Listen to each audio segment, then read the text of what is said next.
जब जब शांति राज्य कुछ प्रोग्राम करते थे कन्वेंशन करते थे समाज की सेवा करने के लिए कोई करुणा हाथ में लेते थे तो उनके साथ जाना उनका काम देखना और हो सकता है वहाँ तक उनको सहायता देना ये हमारा फर्ज अवसर हम कई सालों से इनके साथ काम करते।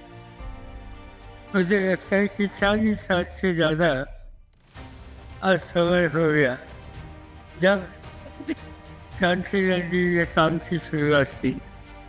ये संगठन देश के हर कोने में पहुँची।